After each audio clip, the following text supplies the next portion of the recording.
The concept of the war is no longer what it used to be. In the past, wars were limited to the front lines only. All the events took place in the trenches where the two armies faced each other. However, the developments of the technology has brought the war to a different dimension. Now every point, every region, and every building has the quality of a target. We are witnessing this clearly in the Russia-Ukraine war as well. As you know, some regions came to the fore more during the war, such as Bakhmut, Zaporizhia, and the Crimean peninsula. We have also witnessed the permanence of some regions within the borders of Russia. As you know, some regions came to the fore more during the war, such as Bakhmut, Zaporizhia, and the Crimean peninsula. We also witnessed the prominence of some regions within the borders of Russia, among which was the capital Moscow. But there are also Kursk, one of the regions that we often express and which we panicked at the Russian authorities the most. But there was also Kursk, one of the regions that often express and which panicked the Russian authorities the most. So much so that the volunteer troops fighting on behalf of Ukraine had also moved across the borders of this region. In recent days, the Kursk region was again faced with an interesting incident. And what is this incident? Let's come and examine it together. Don't forget to subscribe to our channel and turn on notifications so as not to miss the map analysis and daily reports prepared by the Pioneer team. You can also support me and my team by using the super thanks button at the bottom of the video. If you're ready, let's start. The Pioneer reports. As you know, the Kursk region is located in the north of Ukraine. It is a very close point to Ukraine. As you may recall, the Russian volunteer corps and the Free Russian Legion also carried out cross-border operation in this region earlier this summer. Some local sources had recently reported that on the borders of the Kursk region, the Ukrainian army had opened fire on Russian border guards. As a result of this attack, one of the Russian border guards serving in the region was killed. The Kursk region was once again shaken by an attack. This attack was not carried out by infantry soldiers this time. The preparator of these attacks was Ukrainian unmanned aerial vehicles.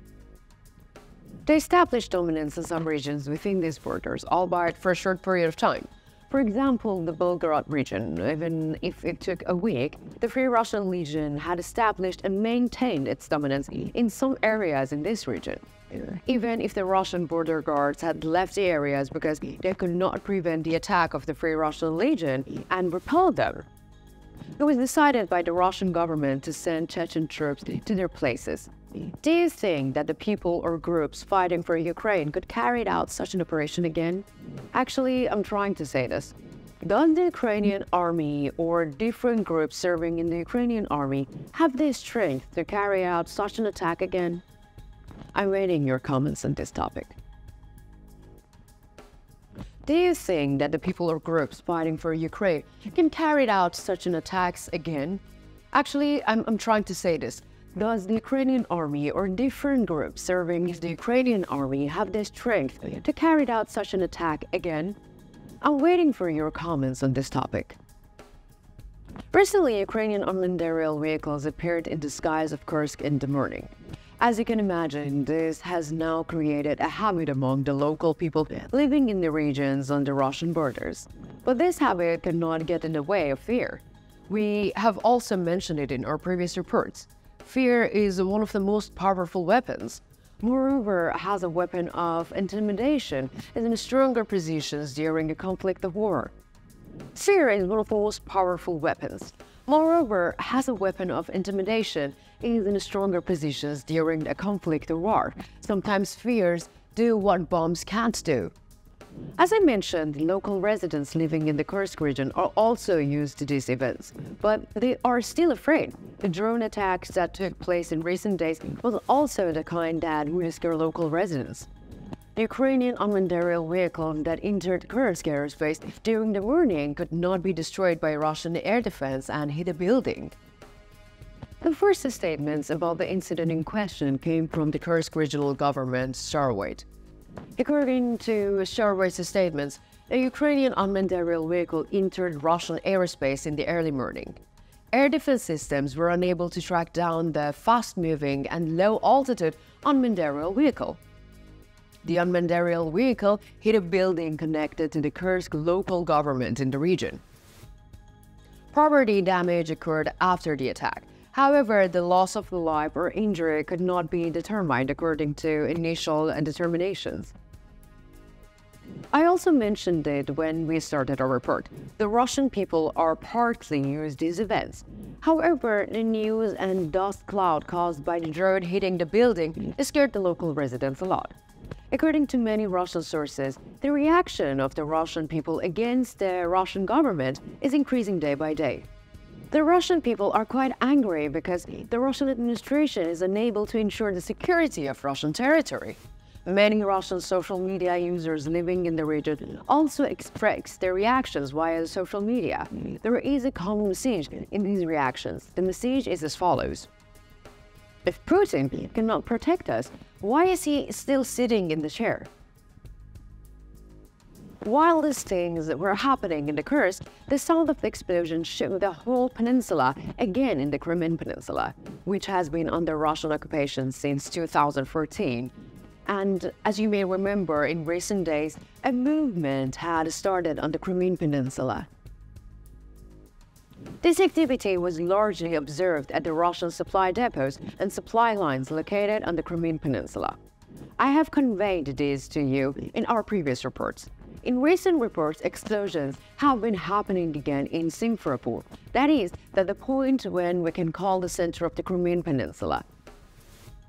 In the morning, the city of Simferopol woke up to the sound of a big explosion and huge dark clouds. According to the allegations, the Russian ammunition depot in the city of Simferopol had been blown up. The Russian authorities have not yet many statements about the issue. However, local sources claim that the explosion in the area was quite severe and the warehouses in question became almost unusable.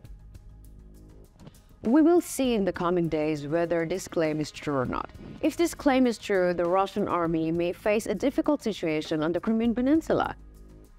Apart from all these events, there has been another development that reveals the difficult situation that the Russian economy is in. Recently, an Airbus civilian passenger plane made an emergency landing within the borders of the Russian Federation.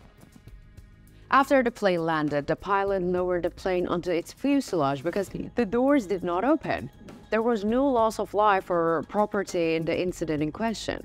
This incident may seem quite ordinary. However, according to information we have obtained from the region, this plane incident may be its start. As you know, the Russian economy is facing major sanctions.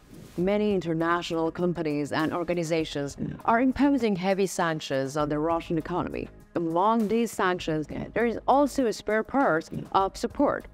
Companies such as Airbus are almost the leaders of the civil aviation at the moment.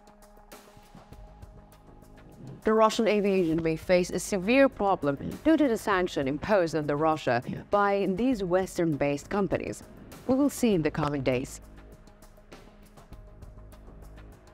And what do you think? Do you think the Ukrainian army will enter more Russian borders? Are the recent events increasing the anger of the Russian people towards Putin? What are your thoughts on the recent events on the Crimean Peninsula? Do you think the Russian economy is strong enough to fight the sanctions? Mention it in the comments. I'm reading and caring about all your comments.